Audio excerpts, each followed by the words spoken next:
ছোট আব্বু আমার দিকে কিছু সময় তাকিয়ে থেকে স্বাভাবিক গলায় বলল, তোর সাথে জরুরি কথা আছে। বলো ছোট আব্বু। আমি রিমির বিয়ে ওর খালাতো ভাই সাজ্জাদের সাথে ঠিক করেছি।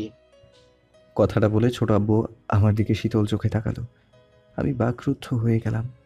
কেবল হা করে ছোট আব্বুর দিকে তাকিয়ে আছি। কি শুনলাম এটা? রিমির বিয়ে সাজ্জাদ ভাইয়ের সাথে ঠিক করেছে? ও আল্লাহ! আমি ছোট আব্বুকে এই মুহূর্তে ঠিক কি বলবো ভেবে পাচ্ছি না।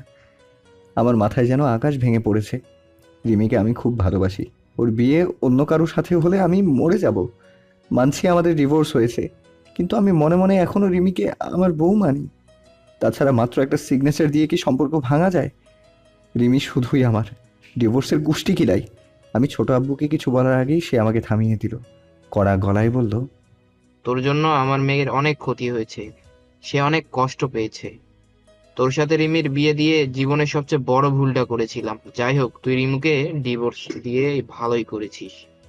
আমি তোর চেয়েও হাজার গুণ ভালো ছেলের সাথে রিমির বিয়ে ঠিক করেছি। খুব শীঘ্রই রিমি ও সাজ্জাতের বিয়ে দিব। আমি চাই না তুই বিয়েতে কোনো রকম গন্ডগোল বাধা। তোকে আগেই সাবধান করে দিলাম। আমি ছোট আব্বুর কথা শুনে আর কিছু বলার সাহস পেলাম না। এমন সময় দেখি রিমি ও সাজ্জাদ ভাই হাসতে হাসতে আমাদের সামনে এসে দাঁড়ালো। সাজ্জাদ ভাই রিমির হাত শক্ত করে ধরে আছে। রিমি কিছু বলছে না বা হাত ছাড়ানোর চেষ্টা করছে না। আমার রাগে শরীর জ্বলে গেল। সাজ্জাদ ভাইয়ের সাহস হলো কি করে রিমির হাত ধরার? লোকজন না থাকলে সাজ্জাদ ভাইকে বুঝিয়ে দিতাম রিমিকে ছোঁয়ার পরিণাম কি। রিমির দূর সম্পর্কের খালাতো ভাই হলো সাজ্জাদ, আমার চেয়ে কয়েক বছরের বড়। স্কুলে সাজ্জাদ ভাইয়ের নাম ছিল কলম চোরা। ওনার এই নামকরণের পেছনে অদ্ভুত এক কারণ আছে। সচরাচর কোনো চোর দামি বা মূল্যবান জিনিস চুরি করে, কিন্তু সাজ্জাদ ভাই কলম চুরি করতেন। নতুন কলম দেখলেই উনি লোভ সামলাতে পারতেন না, যেভাবেই হোক সেটা চুরি করতেন। তাই স্কুলে সবাই সাজ্জাদ ভাইকে কলম চোরা বলে ডাকত। ছোটবেলায় সাজ্জাদ ভাই আমাদের বাড়িতে এসে আমাদের অনেক কলম চুরি করে নিয়ে গেছে। যাই হোক, পুরনো কথা থাক। ছোট আব্বু যে সাজ্জাদ ভাইয়ের সাথে রিমির বিয়ে ঠিক করবে ভাবতে পারিনি। আর সাজ্জাদ ভাইও কেমন বেহুদা মানুষ, রিমিকে বিয়ে করতে রাজি হয়ে গেছে। ইচ্ছে করছে শালাকে আস্ত চিবিয়ে খাই। আমি রাগে গজগজ করে সাজ্জাদ ভাইয়ের দিকে তাকালাম। সাজ্জাদ ভাইও আমার দিকে তাকালো। আমাদের চোখাচোখি হতেই উনি প্রশান্ত মাখা এক হাসি দিলেন। মিষ্টি গলায় বললেন, কেমন আছিস শাহিন? এই তো কোনো রকম ভালো আছি। শুনলাম তো নাকি অ্যাক্সিডেন্ট হয়েছিল, এখন সুস্থ আছিস তো? জি ভাই। ভালো। তোর সাথে কিছু কথা আছে, চল বাইরে থেকে ঘুরে আসি। কথাটা বলে সাজ্জাদ ভাই দরজার দিকে হাঁটতে লাগলেন। পিছে পিছে আমিও গেলাম। বাইরে এসে রাস্তায় ল্যাম্পপোস্টের নিচে বসলাম। সাজ্জাদ ভাই সিগারেট ধরালেন। সিগারেটে কয়েকটা টান দিয়ে বাকিটা আমাকে দিলেন। আমি আনমনে সিগারেট টানতে লাগলাম। মাথায় চিন্তার শেষ নেই। ভাবলাম কি আর হলো কি। সাজ্জাদ ভাই বললেন, রিমির সাথে আমার বিয়ে ঠিক হয়েছে, শুনেছিস? হুম, শুনেছি একটু আগে। ও, জানিস আজ আমি অনেক খুশি। কেন? রিমির সাথে আমার বিয়ে হবে। আসলে আমি অনেক আগে থেকে রিমিকে পছন্দ করি। রিমি যখন কলেজে ওঠে তখন ওকে প্রপোজ করেছিলাম, কিন্তু আমাকে চড় মেরেছিল। সেদিনের পর থেকে রিমি আমার সাথে আর কথা বলেনি। তাছাড়া আমিও লেখাপড়ার জন্য দেশের বাইরে চলে গিয়েছিলাম। অভিমান করে রিমির সাথে যোগাযোগ রাখিনি। কিছুদিন আগে দেশে ফিরে শুনলাম তুই রিমিকে বিয়ে করছিস। একটু খারাপ লেগেছিল, তবে মনে মনে খুশি হয়েছিলাম। কিন্তু গতকাল রিমির বাবা বলল তোর আর রিমির নাকি ডিভোর্স হয়েছে। তারপর রিমিকে বিয়ে করার জন্য আমাকে অনুরোধ করলো, আর আমিও সাত পাঁচ না ভেবে রিমিকে বিয়ে করতে রাজি হয়ে গেছি। ভালো করেছো। কিন্তু একটা জিনিস কিছুতেই আমার মাথায় ঢুকছে না। কি? তুই রিমিকে ডিভোর্স কেন দিলি? আরে রিমির মতো মেয়ে তো কপাল গুণে পাওয়া যায়। আমি তোর জায়গায় থাকলে রিমিকে মাথায় তুলে রাখতাম, কিন্তু তুই মূর্খের মতো ওকে ডিভোর্স দিলি। আবার নাকি রিমির উপর অনেক অত্যাচারও করেছিস। তুই কি পাগল হয়ে গেছিস নাকি? সাজ্জাদ ভাইয়ের কথা শুনে সামান্য হাসলাম, তবে সুখের হাসি নয়, কষ্টের হাসি। মানুষ কষ্ট পেলে যে সব সময় শুধু কাঁদে এমনটা নয়। অনেক সময় মানুষ কষ্ট কমানোর জন্য মিথ্যে হাসি হাসে। আমার হাসি দেখে সাজ্জাদ ভাই ছোট ছোট করে তাকালেন। আমার অকারণে হাসাতে হয়তো অবাক হয়েছেন। তিনি রেগে বললেন, বিনা কারণে হাসছিস কেন? তুই আসলে পাগল হয়ে গেছিস। হ্যাঁ, আমি পাগল হয়ে গেছি। পাগল না হলে রিমিকে কখনোই ছাড়তাম না। আমি বাদে দুনিয়ার সবাই বলতো রিমির মতো মেয়েকে বউ হিসেবে পাওয়া ভাগ্যের ব্যাপার। আমি সেটা বিশ্বাস করতাম না, কিন্তু এখন বুঝতে পারছি শুধু ভাগ্য নয়, 1000 বছর সাধনা করেও রিমির মতো মেয়ে পাওয়া যাবে না। কত বোকা আমি! এই সামান্য জিনিসটা বুঝতে আমার এতটা সময় লেগে গেল। শাহিন, তোকে অনেক ধন্যবাদ। সাজ্জাদ ভাইয়ের কথায় ঘোর কাটলো। আমি হাসি থামিয়ে কপাল কুঁচকে বললাম, হঠাৎ ধন্যবাদ দিচ্ছেন কেন? রিমিকে আমার জীবনে পাঠানোর জন্য। আসলে তুই রিমিকে ডিভোর্স না দিলে আমি কখনোই ওকে নিজের করে পেতাম না। তবে আমি যদি তোর জায়গায় থাকতাম তাহলে মরে গেলেও রিমিকে ছাড়তাম না। যাই হোক, সব কিছুর জন্য অনেক ধন্যবাদ। আমার আর রিমির জন্য দোয়া করিস। বলে সাজ্জাদ ভাই বসা থেকে উঠে দাঁড়ালেন।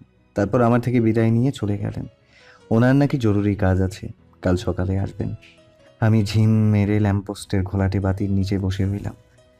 জীবনটা অন্ধকারে ছেয়ে গেছে। ভেবেছিলাম রিমিকে আজ ভালোবাসার কথা জানাবো, কিন্তু এক নিমেষেই সবটা শেষ হয়ে গেল। তবে রিমির উপর আমার বিশ্বাস আছে। সে আর যাই করুক সাজ্জাদ ভাইকে বিয়ে করবে না। কালকেই হয়তো বিয়ে ভেঙে দেবে, কারণ রিমি শুধু আমাকে ভালোবাসে। পৃথিবী উল্টে গেলেও সে আমাকে ছাড়বে না। আমি এক বুক আশা নিয়ে বাড়িতে এলাম। যেভাবে হোক রিমিকে আজ ভালোবাসার কথাটা বলেই ছাড়ব। তারপর যা হবে দেখা যাবে। আমি বাড়িতে এসে সোজা রিমির ঘরের সামনে গেলাম। অনেক রাত হওয়াতে সবাই ঘুমিয়ে পড়েছে। ভেবেছিলাম রিমি অন্যান্য দিনের মতো আমার জন্য খাবার নিয়ে বসে থাকবে, কিন্তু আমার ধারণা ভুল প্রমাণিত করে সে দরজা আটকে ঘুমিয়ে পড়েছে। জানি না কেন রিমি হঠাৎ করে পরিবর্তন হয়ে গেছে। আমি এসব ভাবতে ভাবতে দরজায় নক করলাম। মিনিট দুয়েক পর রিমি দরজা খুলল। চোখে মুখে বিরক্তি নিয়ে কপাল কুঁচকে বলল, এত রাতে এখানে কি? খুব খিদে লেগেছে, খাবার দে। খিদে লেগেছে তো আমার কাছে কি, টেবিলে খাবার আছে, যা খেয়ে নে। না মানে, আগে তো তুই আমার জন্য খাবার নিয়ে বসে থাকতি, তাই বললাম। আগে আমি তোর বউ ছিলাম তাই এসব করেছি, কিন্তু এখন আমি তোর কেউ না, তাই আগে কি করেছি সেসব ভুলে যা। সরি, তুই এতটা রেগে যাবি বুঝতে পারিনি। আসলে তোর হাতে খেতে ইচ্ছে করছে তো, তাই বললাম। কেন তোর হাত নেই? তুই তখন সুস্থ, নিজের হাতে খেতে পারিস না? যত সব আজাইরা ঢং। শোন, তুই এতদিন অসুস্থ ছিলি বলে তোর সেবা যত্ন করেছি, না হলে তুই আমার সাথে যা যা করেছিস তাতে তোর সাথে কথা বলাটাও পাবো। রিমির কথা শুনে আমার হাসি খুশি মুখটা ফ্যাকাশে হয়ে গেল। রিমি তাহলে এখনো আমাকে ক্ষমা করেনি। আমি অসহায় গলায় বললাম, আগের সব কিছু ভুলে আমাকে ক্ষমা করে দে রিমি। আমি মন থেকে তোর কাছে ক্ষমা চাইছি। রিমি কিছু বলল না। আমি একটু দম নিয়ে আবার বললাম, তোকে একটা কথা বলার ছিল। এখন শোনার টাইম নেই, আমার খুব ঘুম ধরেছে, যা বলার সকালে বলিস। বলেই রিমি আমার মুখের উপর দরজা লাগিয়ে দিল। আমি কিছুক্ষণ রিমির ঘরের বাইরে ঠাঁই দাঁড়িয়ে রইলাম। তারপর মুখ ভার করে ঘরে চলে এলাম। রিমি আজকাল আমার সাথে বেশ খারাপ ব্যবহার করছে। অবশ্য খারাপ ব্যবহার করাটাই স্বাভাবিক। আমি রিমির সাথে যা করেছি তাতে শুধু খারাপ ব্যবহার না, রিমির আমাকে জুতা পেটা করা উচিত। তবে রিমির রাগ আমি ভাঙাবো। খুব শীঘ্রই সব কিছু আবার আগের মতো হয়ে যাবে। পেটে প্রচণ্ড খিদে থাকা সত্ত্বেও কিছু খেতে ইচ্ছে করলো না। আমি খালি পেটেই শুয়ে পড়লাম। রিমিকে ছাড়া কিছুই ভালো লাগছে না। পুরো ঘর খাঁ খাঁ করছে। আমি পাশ ফিরে শুতেই রিমির বালিশের দিকে নজর পড়ল। এই বালিশে শোয়ার জন্য রিমি কত চেষ্টা করেছে, কিন্তু আমি ওকে ঘুমাতে দিইনি। অথচ আজ রিমিকে কাছে পাওয়ার জন্য মনটা ছটফট করছে। আমি রিমির বালিশে আলতো করে হাত বুলাতে রাখলাম। এমন মনে হচ্ছে রিমি বালিশে মাথা রেখে শুয়ে আছে, আর আমি ওর মাথায় হাত বুলিয়ে দিচ্ছি। আমি বালিশে চুমু দিলাম, নাক ডুবিয়ে ঘ্রাণ নিলাম। রিমির চুলের সুবাস বালিশে লেগে আছে। আমি সারা রাত রিমির কথা ভেবেই কাটিয়ে দিলাম। একা একা কল্পনায় রিমির সাথে কথা বলছি। সকালবেলা ঘুম থেকে উঠে রিমির সাথে দেখা করার জন্য ওর ঘরে গেলাম। গিয়ে দেখি রিমি কার সাথে যেন ফোনে মিষ্টি মিষ্টি কথা বলছে আর খিলখিল করে হাসছে। কিছুক্ষণ পর বুঝতে পারলাম রিমি সাজ্জাদের সাথে কথা বলছে। আমার প্রচণ্ড রাগ উঠল। ওই হারামিটার সাথে রিমি কিসের এত কথা বলে? আমি গলা খাকারি দিলাম। রিমি আমার দিকে কপাল কুঁচকে তাকালো। এখন সে আমাকে খেয়াল করেনি। রিমি রিমি ফোন রেখে একরাশ বিরক্তি নিয়ে বলল, সকাল সকাল এখানে কি, কিছু বলবি? ছোট আব্বু গতকাল বলল সাজ্জাদ ভাইয়ের সাথে তোর বিয়ে হবে। তুই এ ব্যাপারে কিছু জানিস? আব্বু ঠিকই বলেছে। আমি আব্বুকে বলেছি আমি সাজ্জাদ ভাইকে বিয়ে করব। তারপর আব্বু গিয়ে সাজ্জাদ ভাইয়ের বাবা মায়ের সাথে কথা বলে বিয়ের পাকা কথা সেরে এসেছে। সামনের মাসে আমার আর সাজ্জাদ ভাইয়ের বিয়ে। রিমির কথা শুনে আমি এতটাই অবাক হলাম যে বলে বোঝানো যাবে না। অবাক বিস্ময়ে আমার চোখ কপালে উঠে গেছে। কি শুনলাম এটা? আমি হাঁ করে একভাবে রিমির পানে চেয়ে আছি। আমার এখনও রিমির কথা বিশ্বাস হচ্ছে না। মনে হচ্ছে আমি স্বপ্ন দেখছি। রিমি তো আমাকে ভালোবাসে, তাহলে সাজ্জাদ ভাইকে বিয়ে করতে চাইছে কেন? আমার মাথায় তো কিছুই ঢুকছে না। একবার ভাবলাম রিমি আমার সাথে মজা করছে, কিন্তু রিমির চেহারা দেখে তা মনে হচ্ছে না। সে সিরিয়াস ভাব নিয়ে আমার দিকে চেয়ে আছে। আমি আনমনে এসব ভাবছিলাম, হঠাৎ রিমি আমার মুখের সামনে তুড়ি মেরে বলল, হা করে কি ভাবছিস? কিছু বলার থাকলে জলদি বল, আমার কাজ আছে। রিমির কথায় আমার ঘোর কাটে। আমি নিজেকে সামলে নিয়ে সরু চোখে রিমির পানে তাকালাম। রিমিও আমার পানে তাকিয়ে আছে। তবে আমার কেন জানি মনে হচ্ছে রিমি আমাকে সহ্য করতে পারছে না। চোখে মুখে একরাশ বিরক্তি নিয়ে আমাকে দেখছে। আমি একটু চুপ থেকে রিমিকে কি বলবো সাজিয়ে নিচ্ছি। রিমিকে কিছু বলবো তার আগেই সে বলে উঠল, আমার বিয়ের সব দায়িত্ব কিন্তু তোকেই সামলাতে হবে। আসলে বিয়ে দেওয়া ও ভাঙতে তো তুই খুব পাকা, তাই। রিমির কথা শুনে হুট করে আমি সিংহের মতো গর্জে উঠলাম। রিমি আমাকে ছেড়ে অন্য একজনকে বিয়ে করবে, আর আমি কিনা সেই বিয়ের দায়িত্ব নিব? অসম্ভব। আমি বাজখাই গলায় বললাম, তোর কি মাথা খারাপ হয়ে গেছে নাকি? তুই সাজ্জাদ ভাইকে বিয়ে করতে যাচ্ছিস কেন? ইচ্ছে হয়েছে তাই। কিন্তু তুই তো আমাকে ভালোবাসিস। হুম, ভালোবাসি না, ভালোবাসতাম। আসলে তুই আমার অতীত, আর অতীতকে ভুলে যাওয়াই উত্তম। মানে কি এসবের? ইয়ার কি হচ্ছে আমার সাথে? ইয়ার্কি কেন করব? আমি সত্যি সত্যিই সাজ্জাদ ভাইকে বিয়ে করব। রিমি, আমার মেজাজ খারাপ করবি না বলে দিলাম। ভালোই ভালোই বিয়েটা ভেঙে দে। বিয়ে ভাঙার কোনো প্রশ্নই আসে না। সাজ্জাদ ভাই আমাকে ভালোবাসে, সারা জীবন আমাকে সুখে রাখবে, তোর মতো কষ্ট দিবে না। তাই সাজ্জাদ ভাইকে বিয়ে করতে রাজি হয়েছি। পাগলের মতো কথা বলিস না। তুই আমাকে ভালোবাসা সত্ত্বেও কোন হিসেবে সাজ্জাদ ভাইকে বিয়ে করতে চাস? হ্যাঁ, আমি এখন আর তোকে ভালোবাসি না, এখন থেকে তুই আর আমি সম্পূর্ণ আলাদা। আমি তোকে ভুলে গেছি। এত তাড়াতাড়ি আমাকে ভুলে গেলি? এই তোর ভালোবাসার নমুনা? যখন তোকে ভালোবাসতাম তখন তো মূল্য দিসনি, তাহলে এখন এত কথা কিসের? তাছাড়া তুই কি ভেবেছিলি আমি তোর জন্য সারা জীবন কেঁদে কেঁদে বুক ভাসাবো? হুম, আমি অতটাও বোকা নই। তুই যদি আফিয়াকে বিয়ে করতে পারিস, তাহলে আমি কেন সাজ্জাদ ভাইকে বিয়ে করতে পারবো না? ও, বুঝতে পেরেছি। আসলে তুই আমার উপর জেদ করে সাজ্জাদ ভাইকে বিয়ে করতে যাচ্ছিস, তাই না? হুম, তোর ওপর জেদ করে নাই, আমি মন থেকে সাজ্জাদ ভাইকে বিয়ে করতে রাজি হয়েছি। সত্যি বলতে, তোকে ভালোবেসে আমি জীবনের সবচেয়ে বড় ভুলটা করেছি। আমার ভাবতে অবাক লাগে, আমি তোর মতো একটা হৃদয়হীন পশুকে ভালোবেসেছি। আরে, তোর চেয়ে তো রাস্তার কুকুরের অনেক ভালো আছে, অন্তত তাদের মধ্যে মনুষ্যত্ব বোধ বলতে কিছু আছে। কিন্তু তোর মধ্যে কিছুই নেই, তুই শুধু মানুষকে কষ্ট দিতে জানিস, জানোয়ার একটা। আর শোন, তুই আর কখনো আমার সামনে আসবি না। তোকে দেখলে আমার ঘৃণা করে, পুরো শরীর গিনগিন করে, ইচ্ছে করে তোর মুখে একদলা থুতু ছিটিয়ে দিই। শেষের কথাগুলি রিমি অনেকটা ক্ষোভ ও রাগ নিয়ে বলল। আমি রিমির এসব কথা শুনে একদম নির্বাক হয়ে গেলাম। জড় পদার্থের মতো দাঁড়িয়ে রইলাম কেবল। রিমির প্রতিটা কথা আমার বুকে তীরের মতো এসে বিঁধছে। আমার প্রতি রিমির যে এত ঘৃণা জন্মে আছে জানা ছিল না। অবশ্য এটাই স্বাভাবিক। আমি রিমির উপর যে অন্যায় করেছি তাতে শুধু ঘৃণা নয়, আমাকে জুতা পেটা করা উচিত। আমি আর কিছু না বলে মাথা নিচু করে রিমির ঘর থেকে বেরিয়ে এলাম। রিমির এসব কথা শোনার পরেও বেহায়ার মতো সেখানে থাকা ঠিক হবে না। এখানে থাকলে হয়তো আরও অপমানিত হতাম। আমি কোনো মতে ঢুলতে ঢুলতে ঘরে এলাম। পা দুটো যেন চলছে না। ইচ্ছে করছে ছুটে গিয়ে রিমিকে জড়িয়ে ধরে বলি, আমি তোকে অনেক ভালোবাসি রিমি, প্লিজ আমাকে ক্ষমা করে দে। চল আবার নতুন করে শুরু করি। আমি সারা জীবন আমি সারা জীবন তোকে ভালোবাসার চাদরে জড়িয়ে রাখবো, খুব ভালোবাসবো তোকে। কিন্তু আমি লজ্জা ও ভয়ে রিমির সামনে দাঁড়াতেই পারছি না। এসব কথা বলবো কিভাবে? এদিকে রিমি আবার সাজ্জাদ ভাইকে বিয়ে করতে চাইছে। রিমির যা জেদ তাতে আমি নিশ্চিত সে বিয়ে করেই ছাড়বে। কিন্তু আমি কিন্তু আমি সেটা কিছুতেই হতে দেব না। যেভাবেই হোক রিমির বিয়ে আটকাতে হবে। কিন্তু কিভাবে? আমি একা কিভাবে এত কিছু করব? এসব ভাবতে ভাবতে হঠাৎ বন্ধুদের কথা মনে পড়ল। তাদের কথা প্রায় ভুলেই গিয়েছিলাম। রিমিকে ডিভোর্স দেয়া নিয়ে বন্ধুদের সাথে ঝগড়া হওয়ার পর ওদের সাথে আর যোগাযোগ রাখিনি। বন্ধুরা অবশ্য আমার সাথে কথা বলা বা যোগাযোগ করার চেষ্টা করেছিল, কিন্তু আমি নিজেই তাদের ইগনোর করেছি। পরে সবাই অভিমান করে আমার সাথে কথা বলা বন্ধ করে দেয়। বন্ধুত্ব ভেঙে যায়। জানি না বন্ধুরা আমাকে হেল্প করবে কিনা, কিন্তু এই মুহূর্তে তাদের আমার খুব দরকার। তারাই একমাত্র আমাকে এই রিমির বিয়ে ভাঙাতে সাহায্য করতে পারবে। আমি রাগ অভিমান ভুলে শাওনকে ফোন করলাম। কয়েকবার রিং হওয়ার পর শাওন ফোন রিসিভ করলো, হাসি মুখে বলল, কেমন আছিস দোস্ত? এতদিন পর মনে পড়লো। ভালো নাই রে, অনেক বড় সমস্যায় পড়েছি, তোদের সবার হেল্প লাগবে। সমস্যায় না পড়লে তো বন্ধুদের কথা মনে পড়ে না। তা বল, কি হেল্প লাগবে? ফোনে বলা যাবে না, একটু দেখা করতে পারবি?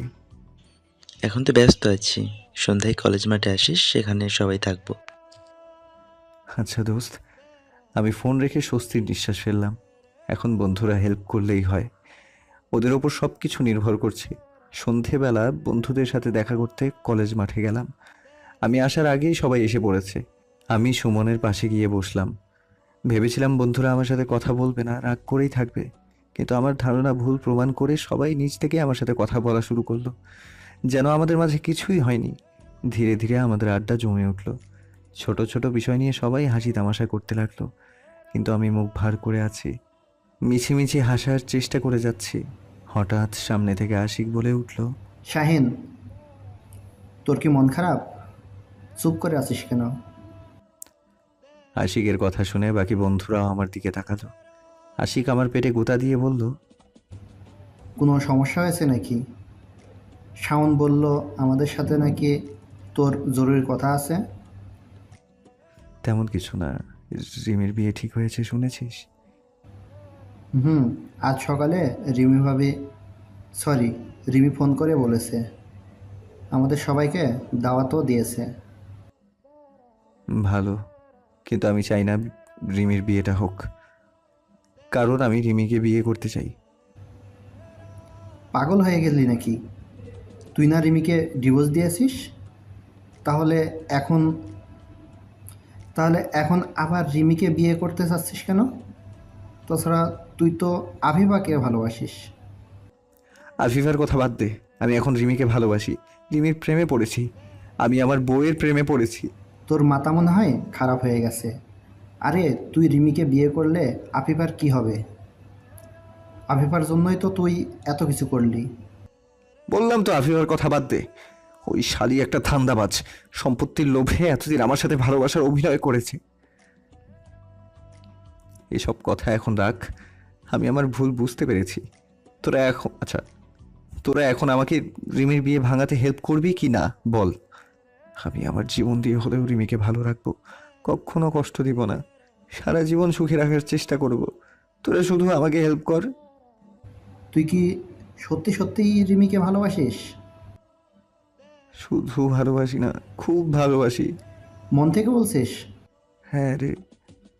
তাহলে এসব কথা রিমিকে গিয়ে বল। জানিসই তো রিমি কত জেদি। সে যদি সিদ্ধান্ত নেয় বিয়ে করবে, তাহলে পৃথিবী উল্টে গেলেও বিয়ে করেই ছাড়বে। তাই ভালো হবে তুই রিমিকে সুন্দর করে বোঝা। কি বুঝাবো? সেটাও কি বলে দিতে হবে? ছাগল একটা। আরে রিমিকে গিয়ে বলবি তুই ওকে ভালোবাসিস, তারপর ওর কাছে ক্ষমা চাইবি। পারলে দু একটা ইমোশনাল ডায়লগ মারবি, ব্যাস সব ঠিক হয়ে যাবে। যদি রিমি চর থাপ্পড় মারে? ও তো এমনিতেই আমার উপর রেগে আছে। আরে কিছু হবে না, আমরা আসি তো। তুই শুধু রিমির সামনে বুক টান করে থাকবি। ঠিক আছে, কাল সকালে রিমিকে প্রপোজ করব। কাল নয়, এক্ষুনি বাড়ি গিয়ে রিমিকে তোর মনের কথা বলবি। শুভ কাজে দেরি করতে নেই। আমি মাথা নাড়িয়ে বন্ধুদের কাছ থেকে বিদায় নিয়ে বাড়ির পথে রওনা দিলাম। বাড়ি পৌঁছে সোজা রিমির ঘরের কাছে গেলাম। রাত তখন 7:45 বাজে। আমার হার্টবিট ক্রমশ বাড়ছে, কপালে বিন্দু বিন্দু ঘাম জমছে। রিমিকে ভালোবাসার কথা বলার সাহস হচ্ছে না, আবার না বলে উপায়ও নেই। আমি দরজার সামনে দাঁড়িয়ে রিমিকে কি কি বলবো সেসব মুখস্থ করতে লাগলাম। হঠাৎ দরজা খুলে রিমি বাইরে এলো। আমি চমকে উঠলাম।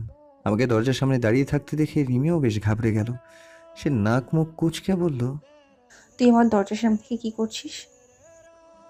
তোর সাথে জরুরি কথা আছে, বলে আমি পাশ কেটে রিমির ঘরে ঢুকলাম। পিছে পিছে রিমিও এলো। সে রাগে ফুঁসছে, মনে হচ্ছে আমাকে কাঁচা চিবিয়ে খাবে। আমি একটা জিনিস ভেবে অবাক হচ্ছি, যে মেয়েটা আমার সাথে থাকার জন্য কত কিছু করেছে, আর সেই মেয়েটাই আমাকে সহ্য করতে পারছে না। আমি একটা দীর্ঘশ্বাস ছাড়লাম। রিমি দাঁত কিরমির করে বলল, তোর কিসের এত জরুরি কথা রে? তোকে না বলেছি আমার সামনে আসবি না? আজকের পর আর আসবো না, জাস্ট তোকে কয়েকটা কথা বলে চলে যাব। তাড়াতাড়ি বল। রিমির অনুমতি পেয়েও আমি কিছু বলার সাহস পাচ্ছি না, ভয়ে হাত পা কাঁপছে। সত্যি বলতে রিমিকে দেখলে এখন আমার ভয় লাগে, অথচ আগে এই রিমিকে আমি পাত্তাই দিতাম না। মানুষ ঠিকই বলে, আমরা যাকে ভালোবাসি তাকেই সবচেয়ে বেশি ভয় পাই।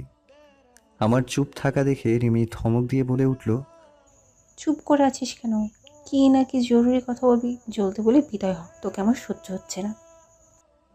আমি 7-5 না ভেবে খপ করে রিমির হাত দুটো চেপে ধরলাম। রিমি চোখ বড় বড় করে আমার পানে তাকালো।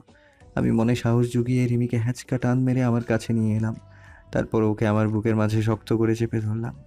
মায়া ভরা চোখ নিয়ে গভীরভাবে রিমির দিকে তাকালাম। রিমি আমার বুকের মাঝে শান্ত হয়ে গেছে।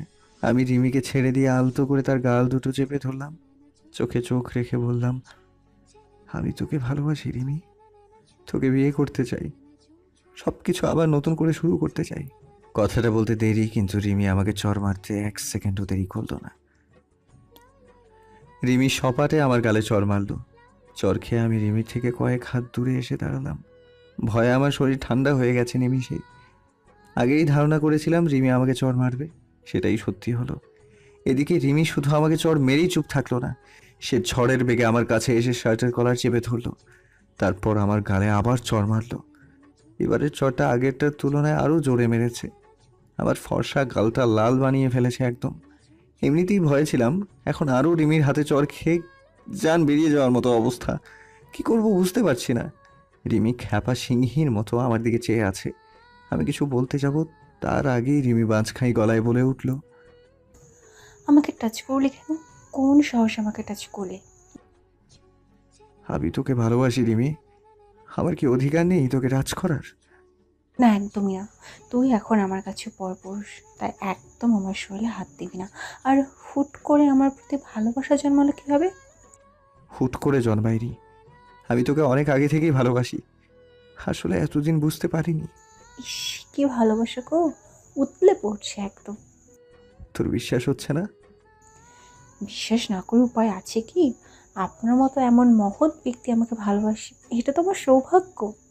আমি তোকে সত্যি ভালোবেসে ফেলেছি রিমি, প্লিজ আমাকে বিশ্বাস কর।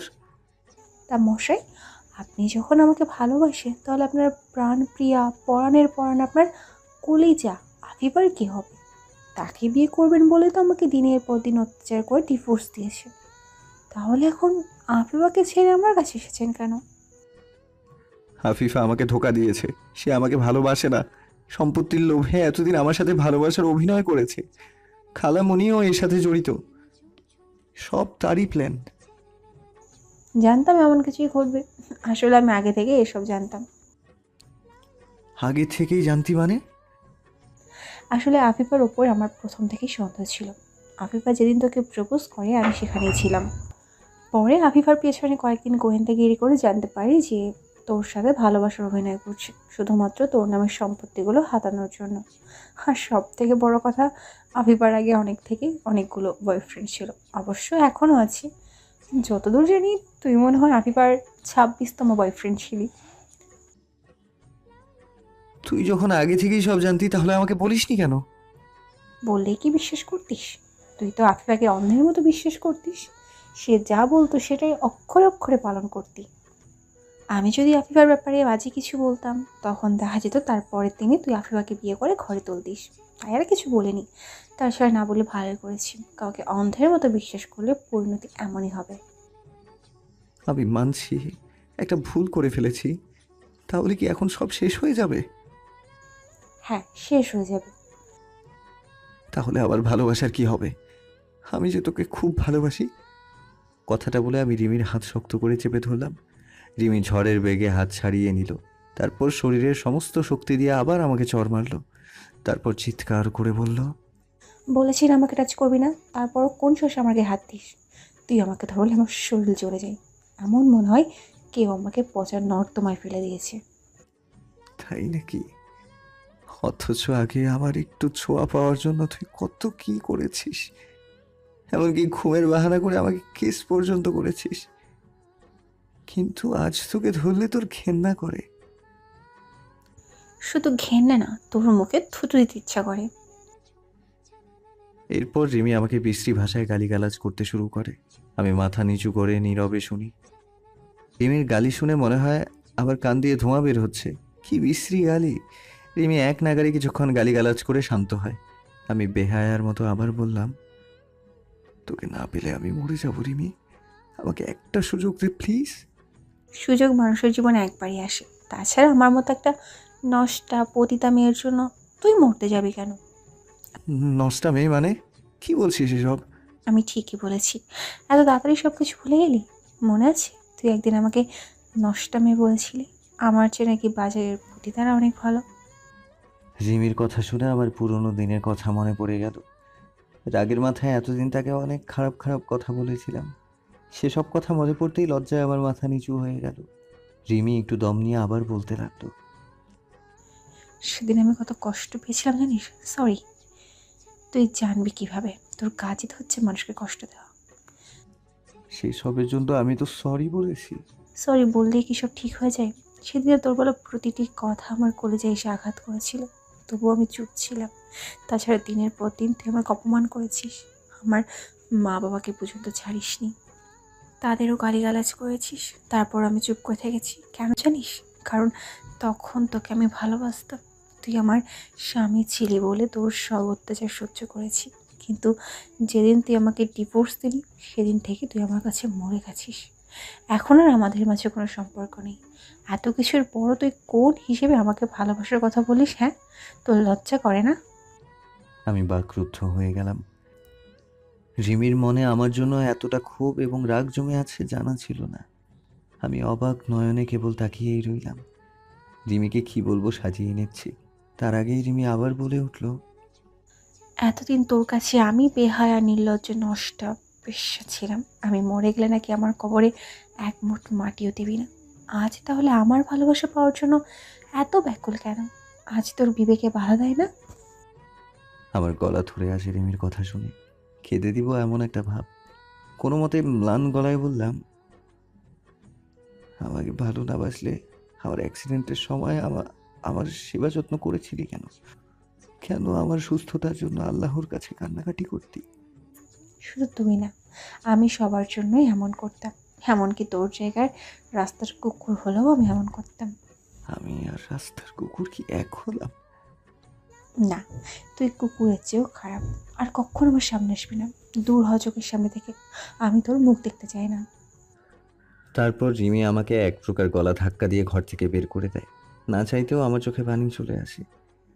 আমি কোনো মতে চোখের পানি মুছে ঘরে চলে আসি। তারপর আর নিজেকে কন্ট্রোল করতে পারিনি। ছোট বাচ্চাদের মতো কাঁদতে থাকি। রিমি আমাকে এভাবে ফিরিয়ে দেবে ভাবতে পারিনি। কত আশা নিয়ে তার কাছে গিয়েছিলাম। ভেবেছিলাম সব কিছু আবার নতুন করে শুরু করব। কিন্তু এক নিমেষেই সব কিছু শেষ হয়ে গেল। রিমিকে রিমিকে মনে হয় আর নিজের করে পাওয়া হলো না। আমি কাঁদতে কাঁদতে কখন যে ঘুমিয়ে পড়েছি খেয়াল নেই। সকালবেলা একটু দেরি করে ঘুম ভাঙল। আমি ঘুম থেকে উঠে ফ্রেশ হলাম। তারপর হালকা নাস্তা করলাম। রিমির সাথে এখনো দেখা হয়নি। ওকে দেখার জন্য মনটা আকুপাকু করছে। এখনো ঘুম থেকে ওঠেনি মনে হয়। আমাকে অশান্তিতে রেখে মহারানী শান্তির ঘুম ঘুমাচ্ছে। একটু মায়াও হয় না আমার জন্য। সে কি জানে না তাকে দেখার জন্য একজন মানুষ চাতক পাখির মতো চেয়ে আছে? আমি ভাবাভাবি বাদ দিয়ে রিমিকে এক নজর দেখার জন্য ঘরের সামনে গেলাম, কিন্তু দরজা লক করা। রিমিকে ডাকার সাহস হলো না। আমাকে দেখলেই আবার গালিগালাজ করবে। তার চেয়ে বরং কিছুক্ষণ অপেক্ষা করি। রিমি ঘর থেকে বের হলে দূর থেকে একটু দেখব, তাতেই শান্তি। আমি বেলকনিতে দাঁড়িয়ে রিমিকে দেখার জন্য অপেক্ষা করছি। হঠাৎ দেখি সাজ্জাদ ভাই হন্তদন্ত হয়ে রিমির ঘরের সামনে এসে দাঁড়ালেন। আমাকে দেখেও না দেখার ভান করে রইলেন। আমি দূর থেকে সাজ্জাদ ভাইয়ের দিকে ভ্রু কুঁচকে তাকিয়ে আছি। বোঝার চেষ্টা করছি সকাল সকাল হারামিটা এখানে কেন এসেছে। একে দেখলেই আমার রক্ত মাথায় উঠে যায়। সাজ্জাদ ভাই দরজায় 2-3 বার নক করার পর রিমি দরজা খুলল। সাজ্জাদ ভাইকে দেখেই মুচকি হাসলো রিমি। তারপর কিছুক্ষণ একে অপরের দিকে তাকিয়ে রইল। দূর থেকে এসব দেখে আমার শরীরে যেন আগুন ধরে গেল। ইচ্ছে করছে সাজ্জাদ ভাইকে মেরে চাটনি বানাই। শালা আমার বউয়ের দিকে নজর দেয়। আমি এসব ভাবছিলাম, তখন দেখি রিমি সাজ্জাদ ভাইয়ের হাত ধরে তাকে ঘরের ভেতর নিয়ে গেল। তারপর নিঃশব্দে দরজা লাগিয়ে দিল। সত্যি বলতে এমন কিছু হবে আমি তা কল্পনায়ও ভাবিনি। রিমি এভাবে সাজ্জাদ ভাইকে ঘরের ভেতর নিয়ে গেল কেন? ঘরের ভিতর কি করবে তারা? খারাপ কিছু করবে না তো? টেনশনে আমার কপালে বিন্দু বিন্দু ঘাম জমা শুরু করেছে। মনের ভেতর ঝড় শুরু হয়ে গেছে। আমি আর স্থির থাকতে পারলাম না। রিমি আর সাজ্জাদ ভাই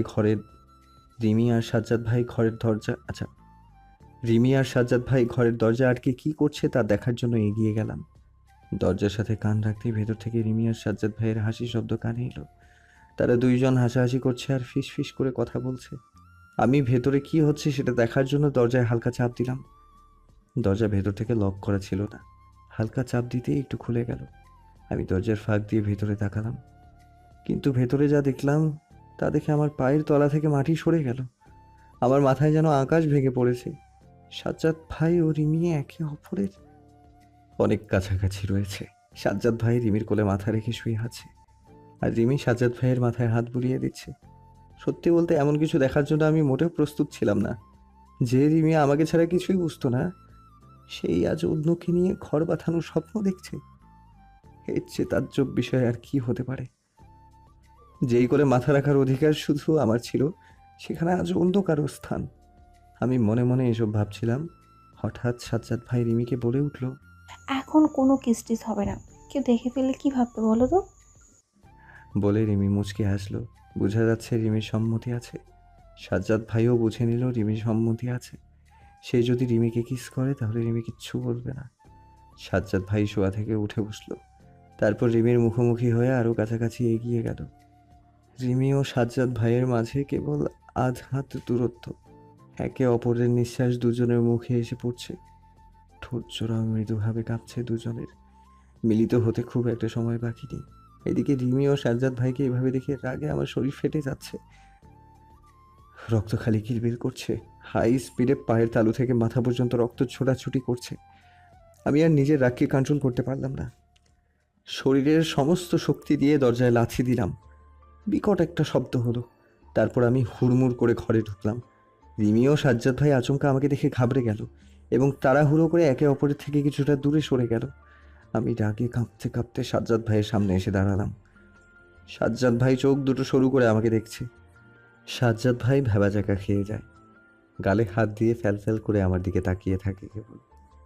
আমার রাগ এখনো কমেনি। সাজ্জাদ ভাইকে কাঁচা চিবিয়ে খেতে ইচ্ছে করছে। হারামিটার সাহস দেখে আমি রীতিমতো অবাক হচ্ছি। রিমিকে কিস করতে চাওয়ার সাহস ও পেল কোথায়? যেখানে আমি এখনো রিমিকে কিস করিনি, সেখানে এই বচ্চাটা রিমিকে কিস করার মতো দুঃসাহসিক কাজ করতে যাচ্ছিল। এসব কথা ভাবতে আমার রক্ত আবারও গরম হয়ে উঠল। আমি সাজ্জাদ ভাইয়ের কলার চেপে ধরে টেনে তাকে দাঁড় করালাম। তারপর নাক বরাবর সজোরে ঘুষি মারলাম। সাজ্জাদ ভাই বাবাগো বলে চিৎকার দিল। নাক ও মুখ দিয়ে রক্ত বের হচ্ছে সাজ্জাদ ভাইয়ের। আমার সেদিকে কোনো ভ্রুক্ষেপ নেই। আমি মনে মনে সিদ্ধান্ত নিয়ে ফেলেছি, এই শালাকে আজ আধমরা করে হাসপাতালে পাঠাবো। আমি সাজ্জাদ ভাইকে আরেকটা ঘুষি মারতে যাব, তখনই রিমি আমার হাত চেপে ধরল। আমি চোখ মুখ কুঁচকে রিমির পানে তাকালাম।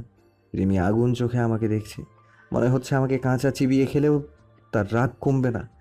অন্যান্য সময় রিমির এমন ভয়ানক চাহনিতে আমি ভয় পেতাম, কিন্তু আজ রিমিকে একটুও ভয় লাগছে না। আমি রাগে দাঁত কিরমির করে বললাম, রিমি, আমার হাত ছাড়। এই শালাকে আজ আমি জিন্দা কবর দিব। ওকে শুধু মারবো না, মেরে কুচি কুচি করে কাটবো। ওর সাহস হলো কি করে তোকে কিস করতে চাওয়ার? আমি কি মারে? এত তাড়াতাড়ি তোর জীবন থেকে আমাকে মুছে ফেলেছিস? মুছে ফেলেছি। আমার জীবনে তোর আর কোনো অস্তিত্ব নেই। তোর জীবনে আমার কোনো অস্তিত্ব আচ্ছা তোর জীবনে আমার কোনো অস্তিত্ব না থাকলেও আমার জীবনে ঠিকই তোর অস্তিত্ব আছে। আমার দেহকোষের প্রতিটা শিরায় শিরায় তুই মিশে আছিস। তুই শুধুই আমার। রাগে গজগজ করে কথাগুলো বলেই আমি এক ঝটকায় রিমির থেকে হাত ছাড়িয়ে নিলাম। তারপর প্রচণ্ড রাগী গলায় বললাম, আমাকে বাধা দিতে আসিস না রিমি। তাহলে কি করব? দাঁড়িয়ে দাঁড়িয়ে সাজ্জাদ ভাইকে মায়ের খেতে দেখবো নাকি? হুম, তাই দেখ, আজ এই হারামির বাচ্চাটাকে মেরে কিমা বানাবো। তুই আমার সামনে আমার হবু বরকে মারবি আর আমি চুপ করে থাকবো? এটা ভাবলি কি করে? কেন, তুই কি করবি? এক্ষুনি বড় আব্বু আর বাবাকে ডেকে আনবো, তারপর তোর কি হাল করি দেখ। তোর কোন বাপকে ডাকবি ডাক, আমি এখানেই আছি, দেখি তারা আমার কি করতে পারে। রিমি আর কিছু না বলে বাইরে গিয়ে বাবা আর ছোট আব্বুকে ডাকতে থাকে। আমি এতে চুল পরিমাণও ভয় পেলাম না। আজ শুধু বাবা কেন, আমার 14 গোষ্ঠী এলেও সাজ্জাদ ভাইকে কেউ বাঁচাতে পারবে না। আমি সাজ্জাদ ভাইয়ের দিকে হিংস্র চোখে তাকালাম। সাজ্জাদ ভাই এবার ভয়ে একেবারে কুঁকড়ে গেল। আসলে সাজ্জাদ ভাই প্রচণ্ড ভীতু টাইপের মানুষ, এতটাই ভীতু যে এলাকার সবচেয়ে পিচ্চি ছেলেটাও যদি খেলনা বন্দুক এনে সাজ্জাদ ভাইকে ভয় দেখায় তাহলে তার হাঁটু কাঁপা শুরু হয়ে যায়। তবে আজ শুধু সাজ্জাদ ভাইকে ভয় নয়, উচিততম একটা শিক্ষা দিয়ে ছাড়ব, যাতে আর কোনোদিনও রিমিকে বিয়ে করার কথা মুখে না আনে। আমি এসব ভেবে সাজ্জাদ ভাইকে আবার চর মারলাম। চর খেয়ে মেয়েদের মতো ফুফিয়ে ফুফিয়ে কাঁদতে লাগলো সাজ্জাদ ভাই। আমি পাত্তা দিলাম না, উল্টো সাজ্জাদ ভাইয়ের কলার শক্ত করে চেপে ধরে তাকে আমার কাছাকাছি আনলাম। চিৎকার করে বললাম, রিমিকে কিস করার খুব শখ তাই না? আজ তোর শখ আমি বের করব। তোকে যদি আজ খুন না করেছি তো আমার নাম শাহিন না। আমার কথা শুনে সাজ্জাদ ভাই কেঁপে উঠল। বেচারা এতটাই ভয় পেয়েছে যে তার মুখ দিয়ে কোনো কথাই বের হচ্ছে না। আমি হাত মুষ্টিবদ্ধ করে সাজ্জাদ ভাইকে আরেকটা ঘুষি মারলাম। ঘুষি খেয়ে সাজ্জাদ ভাই ফ্লোরে লুটিয়ে পড়ল। আমার মায়ের খেয়ে জ্ঞান হারিয়ে ফেলেছে সে। আমি তবুও শান্ত হতে পারলাম না। সাজ্জাদ ভাইয়ের পিঠে কয়েকটা লাথি মেরে বললাম, উঠ হারামজাদা, কিস করার ভূত মাথা থেকে নেমেছে? আরো কিস করতে চাইবি রিমিকে? সাজ্জাদ ভাইয়ের কোনো রেসপন্স পেলাম না। আমার মেজাজ এখনো তুঙ্গে, কিছুতেই রাগ কমাতে পারছি না। সাজ্জাদ ভাইকে মেরে ফেলতে ইচ্ছা করছে। আমি রাগের মাথায় সাজ্জাদ ভাইয়ের গলা চেপে ধরলাম। ঠিক তখনই রিমি দৌড়ে এসে ধাক্কা দিয়ে আমাকে সরিয়ে দিল। তারপর সপাটে আমার গালে চড় মারল, সেই সাথে কাঁদতে কাঁদতে বলল, সাজ্জাদ ভাইকে সত্যি সত্যি মেরে ফেলবি নাকি? ছেড়ে দে ওকে, আমি ওকে ভালোবাসি। মেরে ফেলবো, এতে আমার কি হয় হোক। সাজ্জাদ ভাইকে মারধর করা তুই কে?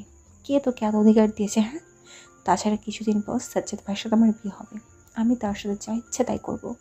ইচ্ছা হলে তার সাথে বিছানায় শুবো। তুই আমাকে বাধা দেওয়ার কে রে? রিমির শেষের কথাটা আমি হজম করতে পারলাম না। চোখ কপালে তুলে রিমির পানে তাকালাম। রাগে আমার শরীরের রক্ত টকবক করে ফুটছে। রিমি সাজ্জাদ ভাইয়ের সাথে বিছানায় শুবে? তার চেয়েও বড় কথা, রিমি নির্লজ্জের মতো নিজের মুখে এসব কথা বলছে। কতটা নিচে নেমে গেছে রিমি। হুট করে রিমির এমন অধঃপতন হলো কি করে? আমার সামনে সাজ্জাদ ভাইয়ের সাথে বিছানায় শোয়ার কথা বলছে। ছি! রিমির এমন কথা শুনে আমি এতটাই রেগে গেলাম যে ওর গায়ে হাত উঠাতে দুবার ভাবলাম না। প্রথমে ঠাস করে একটা চড় মারলাম, তারপর রাগের মাথায় রিমির গলা চেপে ধরলাম। রিমি শরীরের সব শক্তি দিয়ে আমার হাত সরানোর চেষ্টা করছে, কিন্তু আমার শক্তির সাথে পেরে উঠছে না। ব্যথায় গলা কাটা মুরগির মতো লাফাচ্ছে। আমার তবুও মায়া হলো না। আমি রিমির গলা আরো শক্ত করে চেপে বললাম, আর একবার যদি তুই মুখে এসব কথা আর একবার যদি এসব কথা মুখে আনিস তাহলে জিভ টেনে ছিঁড়ে ফেলবো। শুধু তোকে ভালোবাসি বলে এবারের মতো ক্ষমা করে দিলাম। আর হ্যাঁ, লাস্ট ওয়ার্নিং দিচ্ছি, ভুলেও সাজ্জাদ ভাইয়ের কাছে ঘেঁষবি না। তারপর আমি রিমির গলা ছেড়ে দিলাম। রিমি বড় বড় শ্বাস নিয়ে নিজেকে স্বাভাবিক করলো। আমার দিকে কিছুক্ষণ আগুন চোখে চেয়ে চিৎকার করে বলল, আমাকে তোর কথা মতো চলতে হবে নাকি? আমার যা মন চায় আমি তাই করবো। তুই কৈফিয়ত নেওয়ার কে? আমি কে মানে? আমি তোর স্বামী। কিসের স্বামী? ভুলে যাস না আমাদের ডিভোর্স হয়েছে এবং সেটা তোর ইচ্ছে, তাই আমার উপর অধিকার খাটানো বন্ধ কর। ডিভোর্স হয়ে গেছে তো কি হয়েছে? আমি তোকে ভালোবাসি, আর আমার ভালোবাসার জোরে তোর উপর অধিকার খাটাচ্ছি। ভালোবাসা? আর যাই হোক, তোর মুখে ভালোবাসার কথা মানায় না।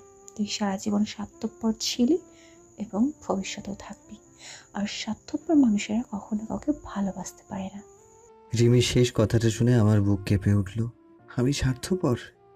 রিমি এভাবে বলতে পারলো? হ্যাঁ, আমি মানছি আগে স্বার্থপর ছিলাম, সবসময় শুধু নিজের কথা ভেবেছি, কিন্তু এখন তো আমি বদলে গেছি। রিমি কি রিমি কি সেটা দেখতে পাচ্ছে না, নাকি দেখেও না দেখার ভান করছে? অথচ একটা সময় আমার মতো স্বার্থপর মানুষটাকেই রিমি পাগলের মতো ভালোবেসেছে। কিন্তু এখন তার জীবনে আমার কোনো অস্তিত্ব নেই। সত্যি মানুষের মন কখন বদলে যায় কেউ বলতে পারে না। আমি দাঁড়িয়ে দাঁড়িয়ে এসব ভাবছিলাম। কখন যে চোখের কোণায় পানি চলে এসেছে বুঝতে পারিনি। আমি চোখের পানি মুছে সামনে তাকাতেই দেখি রিমি সাজ্জাদ ভাইকে ধরে ওঠানোর চেষ্টা করছে। একটু আগেই সাজ্জাদ ভাইয়ের জ্ঞান ফিরেছে, তবে অবস্থা খুব একটা ভালো না। এখনও নাক মুখ দিয়ে রক্ত বের হচ্ছে। রিমি সাজ্জাদ ভাইকে ধরে সোফায় বসালো, তারপর শাড়ির আঁচল দিয়ে পরম যত্নে সাজ্জাদ ভাইয়ের মুখে লেগে থাকা রক্ত মুছতে লাগলো। আমি কেন জানি দৃশ্যটা সহ্য করতে পারছি না। সাজ্জাদ ভাইয়ের প্রতি রিমির এত কেয়ার দেখে হিংসায় আমি জ্বলে পুড়ে মরে যাচ্ছি। এমন মনে হচ্ছে সাজ্জাদ ভাইয়ের শরীরে রিমির প্রতিটি ছোঁয়ার পরিবর্তে কেউ আমার কলিজাটা ক্ষতবিক্ষত করছে। আমি আর চুপ থাকতে পারলাম না। সাজ্জাদ ভাইয়ের কাছে গিয়ে রিমির হাত খপ করে ধরলাম। রিমি ভ্রু কুঁচকে তাকালো, রাগে সাপের মতো হিসিয়ে বলল, খবরদার আমার হাত ধরবি না। আমি তোর বউ না যে যখন তখন আমার হাত ধরবি। বলেই রিমি হাত ছাড়ানোর চেষ্টা করলো। আমি রিমির হাত আরো শক্ত করে চেপে ধরলাম। রিমি আরও খেপে গেল, বিশ্রী ভাষায় কয়েকটা গালি পর্যন্ত দিল। আমি গায়ে মাখলাম না, উল্টো রিমিকে টান দিয়ে আমার বুকের মাঝে নিয়ে এলাম। রিমি এবার তেলে বেগুনে জ্বলে উঠল, নিজেকে ছাড়ানোর সর্বোত্তম চেষ্টা করছে। আমি এক হাত দিয়ে রিমির হাত চেপে ধরে অন্য হাত দিয়ে রিমির কোমর শক্ত করে আঁকড়ে ধরলাম। ওকে নাড়াচাড়া করার কোনো সুযোগই দিলাম না। তারপর নেশাতুর দৃষ্টিতে রিমির পানে চেয়ে রইলাম। কি স্নিগ্ধ মায়া রিমির চেহারায়। রাগ করলেও সেই মায়ায় ভাটা পড়ে না। আমার এই মুহূর্তে ইচ্ছা করছে এই মায়াবিনীকে বুকের মাঝে মিশিয়ে নিই, কিন্তু রিমির রাগের কারণে কিছু করতে পারছে না। তবুও যথাসম্ভব রিমিকে নিজের কাছাকাছি ধরে রেখেছি। আমি কিছুক্ষণ রিমির দিকে ঘোর লাগা দৃষ্টিতে চেয়ে থেকে হালকা রাগী স্বরে বললাম, তোকে না বলেছি সাজ্জাদ ভাইয়ের কাছে যাবি না? 100 বার যাবো, তাতে তোর কি? আমার অনেক কিছু। সাজ্জাদ ভাইয়ের কাছে গেলে তোর ঠ্যাং ভেঙে দেব। হাতটা খালি ছাড়, তারপর দেখাচ্ছি কে কার ঠ্যাং ভাঙে। এত রাগ দেখাস কেন? অবশ্য রাগলে তোকে দারুণ লাগে, ইচ্ছা করে সারাদিন তোর দিকে চেয়ে থাকি। আমি তোর এমন অবস্থা করবো যে জীবনও আমার দিকে তাকানোর সাহস পাবি না। এক বাপের বেটা হয়ে থাকলে আমাকে ছেড়ে দে, তারপর তোর কি হাল করে তুই দেখ। ভয় দেখাচ্ছিস? রিমি কিছু বলল না, শুধু রাগে ফোঁস করছে। আমি দুষ্ট হাসি দিলাম। কেন জানি না রিমির রাগী চেহারা দেখে আমার খুব ভালো লাগছে। আমি রিমিকে রাগানোর জন্য আরো শক্ত করে ওকে নিজের সাথে চেপে ধরলাম। রিমির খাড়া বুক আমার বুকের সাথে একদম মিশে গেল। তুই কি ভেবেছিস আমি তোকে ভয় পাই? শোন, এই শাহিন কাউকে ভয় পায় না। তা এতই যখন সাহস, তাহলে আমাকে ছেড়ে দিচ্ছিস না কেন? তখন দেখা যাবে তুই কত বড় বীর। আমি কিছু না বলে রিমিকে ছেড়ে দিলাম। দেখতে চাই রিমি আমার কি করতে পারে। ছাড়া পেতেই রিমি আমাকে চড় মারার জন্য হাত উঠালো, কিন্তু তার আগেই রিমির হাত ধরে ফেললাম। বললাম, আমাকে না মেরে একটু আদর করা যায় না? তোর আদর খাওয়ার জন্য মনটা আনছান করছে। তোকে জুতার বাড়ি মারবো কুত্তা। বলেই রিমি আমাকে ধাক্কা দিয়ে দূরে সরিয়ে দিল। আমি দাঁত বের করে শয়তানি হাসি দিলাম। রিমি নাক সিটকালো। আমার উপর যে রিমি খুব বিরক্ত তা চেহারা দেখেই বোঝা যাচ্ছে। রিমি একটু চুপ থেকে সাজ্জাদ ভাইয়ের সামনে গিয়ে দাঁড়ালো। তারপর আমাকে অবাক করে দিয়ে সাজ্জাদ ভাইকে বলল, তুমি যদি পুরুষ মানুষ হও তাহলে এক্ষুনি শাহিনের সামনে আমাকে কিস করবে। এবার আমিও দেখিও তোমার কি করতে পারে। রিমির কথা শুনে সাজ্জাদ ভাইয়ের মাঝে কোনো হেলদোল নেই। সে মূর্তির মতো বিছানায় বসে আছে। আসলে সাজ্জাদ ভাইয়ের ভয় এখনো কাটেনি। এতক্ষণ শুধু বসে বসে আমার ও রিমির কার্যকলাপ দেখছিল। এমনকি আমি যখন রিমিকে জড়িয়ে ধরি তখনও সাজ্জাদ ভাই চুপ ছিল। প্রতিবাদ করা তো দূরের কথা, মুখ দিয়ে একটা কথাও বের করেনি। তাছাড়া সাজ্জাদ ভাই ভালো করেই জানে রিমিকে কিস করলে আমি এবার সত্যি সত্যি ওকে মেরে ফেলবো, তাই চুপ করে আছে। এদিকে সাজ্জাদ ভাই চুপ করে থাকাতে রিমি চটে গেল। সে কিছুক্ষণ রাগী দৃষ্টিতে তাকিয়ে থেকে বলল, থাক, তোমাকে কিছু করতে হবে না, যা করার আমিই করছি। বলে রিমি আমার দিকে বাঁকা চোখে তাকালো। তারপর একগাল দুষ্ট হাসি উপহার দিল। আমি বুঝতে পারছি না রিমি ঠিক কি করার চেষ্টা করছে। ও কি সত্যি সত্যি সাজ্জাদ ভাইকে কিস করবে নাকি? আমি এসব ভাবছি আর ভ্রু কুচকে রিমির দিকে চেয়ে আছি। তখনই রিমি বলে উঠল। কথাটা বলে রিমি সাজ্জাদ ভাইয়ের সামনে হাঁটু মুড়ে বসলো। তারপর মুখটা এগিয়ে সাজ্জাদ ভাইয়ের মুখের কাছাকাছি নিয়ে এলো। সাজ্জাদ ভাই চোখ পিটপিট করে একবার আমাকে দেখছে, একবার রিমিকে দেখছে, কিন্তু কিছু বলার বা করার সাহস পাচ্ছে না। এদিকে রিমি সাজ্জাদ ভাইকে কিস করার আগেই আমি ঝড়ের বেগে রিমির কাছে গিয়ে ওর চুলের মুঠি শক্ত করে ধরে ফেললাম। তারপর রিমির চুলের মুঠি ধরে ওকে টেনে দাঁড় করালাম। রিমির চুলগুলো শক্ত করে ধরাতে সে ব্যথায় কাতরাচ্ছে। আমার থেকে ছাড়া পাওয়ার প্রাণপণ চেষ্টা করছে। আমার সেদিকে ভ্রুক্ষেপ নেই। আমি রাগে হিতাহিত জ্ঞান হারিয়ে ফেলেছি। তাই রাগের মাথায় রিমিকে প্রচণ্ড জোরে চড় মারলাম। চড় খেয়ে রিমি একদম চুপ হয়ে গেল। সে ভাবতে পারেনি আমি ওকে মারব। খেয়াল করলাম চড় মারার ফলে রিমির ঠোঁট কিছুটা কেটে গেছে এবং সেখান দিয়ে রক্ত বের হচ্ছে। আমি আলতো করে রিমির ঠোঁটের কোণায় লেগে থাকা রক্ত মুছে দিলাম। তারপর হ্যাঁচকা টান দিয়ে রিমিকে আমার বুকের মাঝে নিলাম। এবার রিমি কোনো বাধা দিল না। আমি পলকহীনভাবে রিমির পানে চেয়ে আছি। রিমির চোখে মুখে ভয় খেলা করছে, অথচ একটু আগে আমাকে গরম দেখাচ্ছিল, আর এখন সামান্য একটা চড় খেয়ে সব গরম চলে গেছে। কথায় আছে না, মায়ের উপর কোনো ওষুধ নেই। রিমি হচ্ছে তেমন টাইপের মেয়ে। ওকে আমি কত সুন্দর করে বললাম সাজ্জাদ ভাইয়ের কাছে যেন না যায়, কিন্তু সে শুনলো না। একে তো সাজ্জাদ ভাইয়ের কাছাকাছি গেল, তার উপর সাজ্জাদ ভাইকে কিস করার মতো দুঃসাহসিক কাজ করতে যাচ্ছিল। রাগ তো উঠবেই। আমি মানছি খাতা কলমে রিমি ও আমার ডিভোর্স হয়েছে, কিন্তু তারপরও আমি রিমিকে আমার বউ মানি। আর আমার সামনে আমার বউ অন্য একটা ছেলের সাথে লটর পটর করতে যাবে, আমি চুপচাপ দেখবো নাকি? তাই শাস্তিস্বরূপ রিমিকে মেরেছি। আমার তো ইচ্ছা করছে রিমির গোলাপি ঠোঁট দুটো আগুনে পুড়িয়ে ফেলি, যাতে আর কাউকে কিস করতে না পারে। নেহাত রিমিকে প্রচণ্ড ভালোবাসি বলে বেশি কিছু করলাম না। তাছাড়া রিমির রেশমির মতো নরম ঠোঁটের উপর শুধু আমার অধিকার রয়েছে। আমি এসব ভেবে রিমির দিকে তাকালাম। রিমি মাথা নিচু করে আছে। আমি রিমির থুতনিতে হাত দিয়ে মুখটা উঁচু করলাম। রিমি চোখ বন্ধ করে ঘন ঘন শ্বাস ফেলছে। বোঝাই যাচ্ছে বেচারি খুব ভয়ে আছে। হয়তো ভাবছে আমি ওকে আবার মারব, কিন্তু আমি সেসবের কিছুই করলাম না। কেবল রিমির ঠোঁটের দিকে লোভাতুর দৃষ্টিতে চেয়ে রইলাম। কি সুন্দর গোলাপের পাপড়ির মতো ঠোঁট জোড়া। মনে মনে সৃষ্টিকর্তাকে অনেক ধন্যবাদ জানালাম। অনেক যত্ন সহকারে তিনি রিমিকে আমার জন্য সৃষ্টি করেছেন। আমি রিমির ঠোঁটের দিকে তাকিয়ে বেশিক্ষণ স্থির থাকতে পারলাম না। রিমির নরম ঠোঁটের মাঝে নিজের ঠোঁট ডুবিয়ে দিলাম। আমার পৃথিবী যেন কয়েক সেকেন্ডের ব্যবধানে থমকে গেল। আমি যেন আর আমাতে নেই, রিমির মাঝে হারিয়ে গেছি। রিমি বারবার আমাকে সরিয়ে দেওয়ার চেষ্টা করছে। আমি জোর করে রিমিকে আমার বাহু ডোরে আটকে রেখেছি। এক হাত দিয়ে ওর কোমর আঁকড়ে ধরে অন্য হাত দিয়ে রিমির মাথা আমার মুখের সাথে চেপে ধরেছি, যাতে রিমি নড়াচড়া করতে না পারে এবং কিস করতে সুবিধা হয়। এর আগে আমাকে অনেকবার কিস করলেও এই প্রথম আমি রিমিকে নিজের ইচ্ছায় কিস করলাম। আমার লাইফের ফার্স্ট কিস।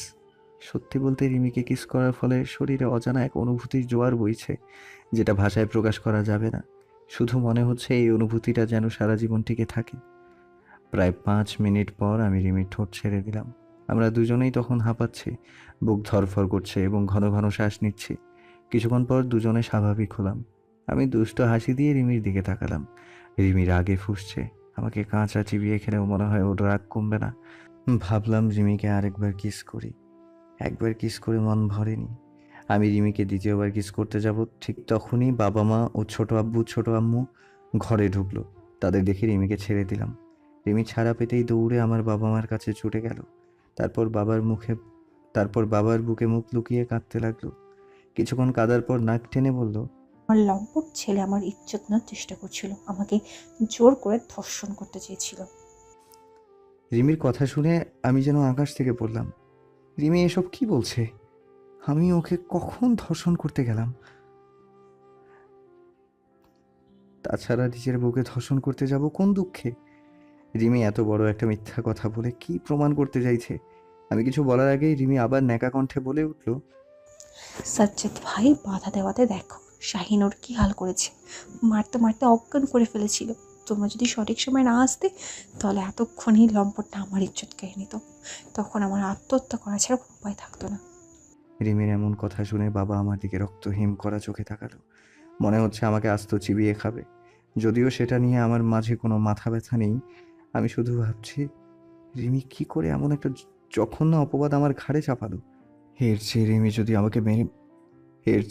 যদি আমাকে মরে যেতে বলতো, আমি হাসি মুখে তা করে ফেলতাম। কিন্তু রিমি আমাকে ধর্ষক বানিয়ে ছেড়ে দিল। অন্য কাউকে নয়, আমি আমার বউকে ধর্ষণ করতে চেয়েছি। এর চেয়ে লজ্জার বিষয় আর কি হতে পারে? আমি এসব ভাবছিলাম, তখন বাবা আমার কাছে এসে শান্ত গলায় বলল, রিমি যা বললো তা কি সত্যি? আমি কিছু বলার সাহস পেলাম না। রিমি আমার মুখের কথা কেড়ে নিয়ে বলল, বড় আপু, তুমি আমার কথা বিশ্বাস করছো না? যদি বিশ্বাস না হয় তাহলে সাজ্জাদ ভাইকে জিজ্ঞেস করে দেখো, আমি মিথ্যা বললেও সাজ্জাদ ভাই তো আর মিথ্যা বলবে না। বাবা সাজ্জাদ ভাইয়ের দিকে তাকালো। সাজ্জাদ ভাই মাথা নাড়িয়ে রিমির কথায় সায় দিল। জানতাম সাজ্জাদ ভাই এমনটাই করবে। আসলে রিমি ও সাজ্জাদ ভাই মিলে সবার সামনে আমাকে অপমান করার পায়তারা করছে। তারা চাচ্ছে আমি যেন সবার কাছে ছোট হই। বিশেষ করে রিমি আমাকে জব্দ করতে পেরে ভীষণ খুশি হয়েছে। সে আমার দিকে আর চোখে তাকাচ্ছে এবং দুষ্ট হাসি দিচ্ছে। সত্যি বলতে রিমির উপস্থিত বুদ্ধির প্রশংসা না করে পারছি না। মিনিট দুয়েক আগেও সব কিছু স্বাভাবিক ছিল। রিমি ছোট্ট একটা কথা দ্বারা পুরো খেলাটাই পাল্টে দিল এবং আমার নামের পিছনে ধর্ষকের ট্যাগ লাগিয়ে সে খেলায় জয়ী হয়ে গেল। আমি এসব ভেবে রিমির দিকে তাকালাম। রিমি সাথে সাথে আমাকে চোখ টিপ মারল। তারপর চেহারায় দুঃখী দুঃখী ভাব এনে আবার বলল, তোমার কোনো ধর ছেলের যদি আমার সাথে খারাপ কিছু করার ইচ্ছা নাই থাকতো তাহলে এত সকালে আমার ঘরে আসতো না। ওকে জিজ্ঞেস করতো এত সকালে আমার ঘরে কেন এসেছে। বাবা উত্তরের আশায় আমার পানে তাকালো। আমি কিছু না বলে মাথা নিচু করে নিলাম। তাছাড়া কিছু করার নেই। সবাইকে তো আর বলতে পারবো না রিমি ও সাজ্জাদ ভাই ঘরে খারাপ কিছু করতে চেয়েছিল। আমি শুধু তাদের বাধা দিতে এসেছিলাম। এসব বললে সবাই রিমির চরিত্র নিয়ে প্রশ্ন তুলবে, আর আমি সেটা চাই না। তাছাড়া আমার কথা কেউ বিশ্বাস করবেও না। বিশেষ করে বাবা তো বিশ্বাস করবেই না। বাবার মতে রিমি হচ্ছে সত্যের পাহাড়। পৃথিবী উল্টে গেলেও রিমির মুখ দিয়ে মিথ্যা কথা বের হবে না। তাই এই মুহূর্তে চুপ থাকা ছাড়া কোনো উপায় নেই। নিজেকে নির্দোষ প্রমাণ করার চেষ্টা করা বোকামি। এদিকে আমি চুপ থাকাতে বাবা রাগে ফেটে পড়ল। কি করবে বুঝতে পারছে না, শুধু রাগে হিস হিস করছে। বাবা একটু দম নিয়ে দাঁত কিরমির করে বলল, কথা বলছিস না কেন? রিমি যা বলেছে তা কি আমি সত্যি ধরে নেব? আমি এবারও চুপ করে রইলাম। বাবা আমার নীরবতাকেই সম্মতি ধরে নিল। কিছুক্ষণ আমার দিকে রক্তচক্ষু করে তাকিয়ে থেকে ঠাস করে চড় মারল। আমি কোনো প্রতিবাদ করলাম না। নীরবে বাবার চড় হজম করলাম। বাবা আমার শার্টের কলার চেপে ধরে শক্ত গলায় বলল, আর কত অপমানিত হতে হবে তোর জন্য?